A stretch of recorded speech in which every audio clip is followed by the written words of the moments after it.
Welcome to Safety Chats. Host Jason Stark, Director of Safety at Baldwin Safety and Compliance, shares decades of aviation experience and a passion for safety.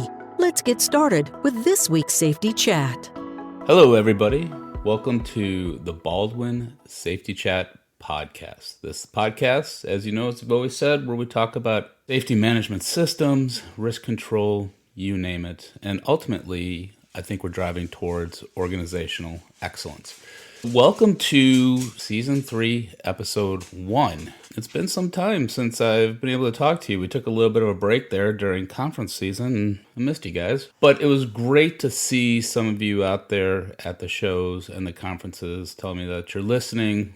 Makes my heart happy. And it's just really good to discuss this stuff with you.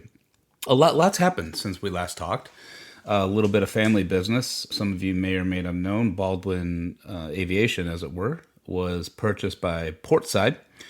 Portside is a larger company that has purchased a couple software platforms that you may be familiar with, such as PFM, BART, and others. But they're under the umbrella called Portside, and they're creating like a single sign-on service so that it makes access and interoperability, that's my word for today, a lot easier between platforms that you may use in support of your business aviation operations. That is really the big news, and that happened back in late September, October is when it became official. We went to base as Baldwin Safety and Compliance Incorporated, as it is now, a Portside company, so our logos have changed. But what does this mean? And I think that's important to address in this first one, and then we'll get into a little bit of what's down the road for Season 3. But nothing's really changed. Some of the other organizations that were purchased by Portside, such as PFM and BART, clients said they didn't even notice a difference in service, and talking to those organizations after they were purchased, it was business as usual. So as far as you guys and gals can see, really not a lot of changes. The whole team has remained on. Don and Nancy Baldwin are still a part of the equation, which is awesome. The rest of the team is still here. I think the biggest change, though, is because Portside is a software company, they have a lot of developer resources. So I think we'll see a lot of augmentation in developing the platform and some improved development and some improved features from these experienced developers that will be coming on board with us. So I'm really excited about that. So basically what we've done, we are gaining or increasing professional development capacity and also support capacity. Using the Baldwin system, the only changes I think you'll see in the near future are going to be great ones, especially with the software. But some of our other offerings that we have, gap analyses, safety culture surveys, consulting, training, that all remains the same. And I am really looking forward to seeing what the future holds for Baldwin and the Portside family. Now that we got that out of the way, like I said, we are in Season 3, and we've got a lot of good things coming for this podcast. I'm really excited to dive into some of these, but we'll still talk about safety management topics because SPIs, SPTs are always a big thing. The NPRM, Part 5, what that means, because there's still... Oh, and I just scratched my head. But there is still a lot of misinformation going out about Part 5 and what it means and how it relates to the SBAO, if you implemented the SBAO, and what it means for going overseas, which really nothing. But we'll talk about those aspects as well, and I think those are critically important. But some of the things that, if it's okay with you guys, and I'd love to hear back from you, I'd like to talk a little bit more about some organizational excellence ideas. So it's going to be in the context of safety, and that's important. But I think with excellence and professionalism, systems thinking, that safety will be a byproduct of that, or the reduction of risk to an acceptable level. We'll be talking about some of those aspects as well. Let me just give you a couple of things that we're going to be talking about. One, we're going to be talking about the hierarchy of controls. And specifically, why in business aviation and smaller companies we rely so heavily on administrative controls, which is second to the last as far as what's considered control effectiveness. Again, doing the air quotes, it's right above PPE, or personal protection equipment. But so we'll be talking about the hierarchy of controls and the role of interface management that the NPRM brought up with the hierarchy of controls. Then we'll be talking about some fun stuff, specifically some organizational behavior theories, but actor network theory and sociotechnical systems, and how the technology that you implement can have an influence on the individuals in that organization, and likewise, the individuals in that organization can have an influence on that technology. That relates when we talk about implementing safety management software, even scheduling software, or importantly, when leading remotely, as we saw COVID has brought us to, and we've always done that in the aviation industry anyway, but the technology that you use can impact or influence, obviously, the actions that you want to do in the organization. And then we'll be talking about media in an emergency situation. And what's really important when we talk about the media in an emergency situation, we're going to touch on something called agenda setting theory. And agenda setting theory is this idea that the media can really seriously influence what people think about a particular event.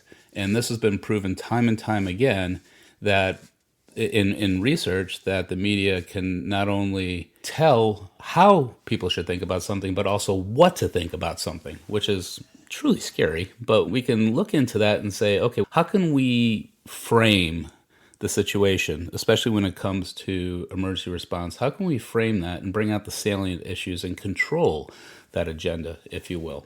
And I'm not talking about manipulation, obviously. I'm talking about the truth. But still, I'm talking about the fact that we sometimes need to control the narrative when it comes to especially adverse situations in our organization. And we'll also talk about attribution theory and safety too. So attribution theory, we probably all have heard of the term fundamental attribution bias, where somebody makes an error and we have a tendency to put that on them. We focus on the individual who made the error rather than the error. So that is going to be a lot of fun to talk about. We're going to talk about using a substitution test in the just culture. So that kind of comes back to the attribution theory. When we're looking at, for example, a culpability algorithm, if you will, or we've seen them before, but use an algorithm to determine, okay, was this person culpable or not? Was it an honest mistake? Was it negligence? Was it whatever? And when one of the things is usually part of those just culture tests or the culpability tests is a substitution test.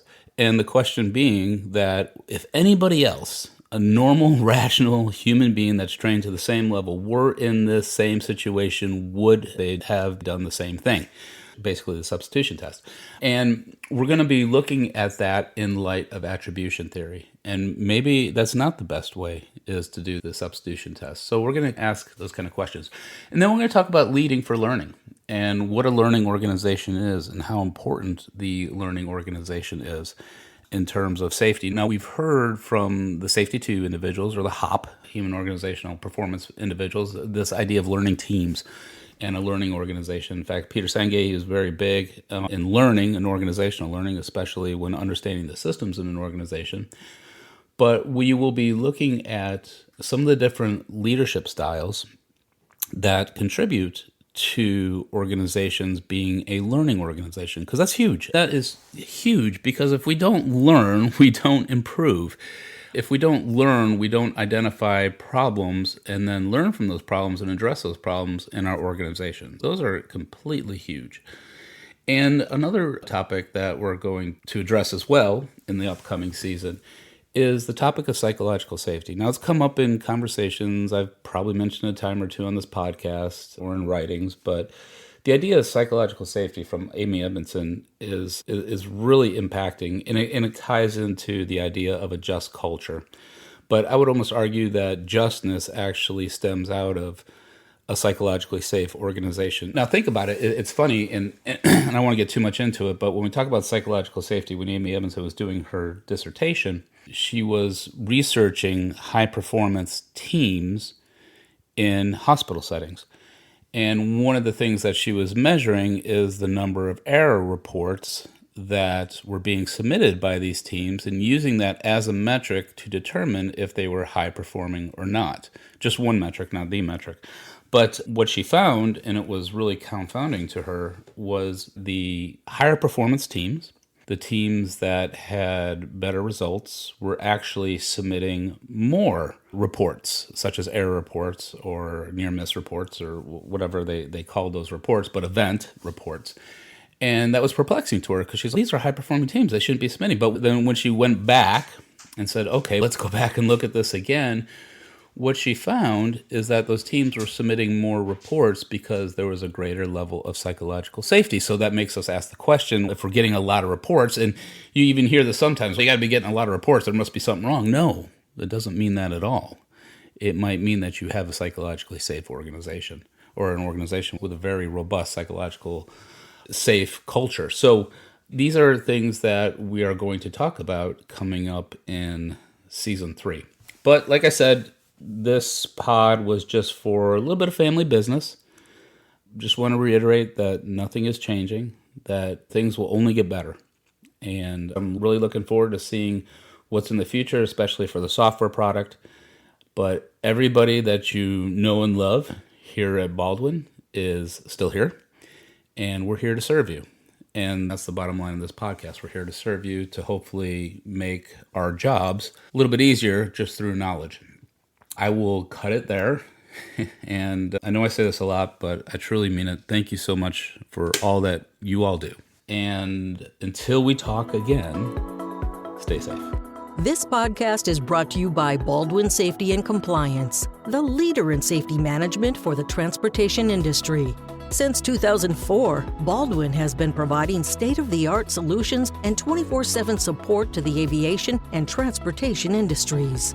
Baldwin's clients include all sizes and types of transportation operators. Baldwin provides safety and related business services to commercial and non-commercial transportation operators, medical transporters, FBOs, MROs, airports, flight schools, UAS operators, firefighters, OEMs, ground transport operators, and others.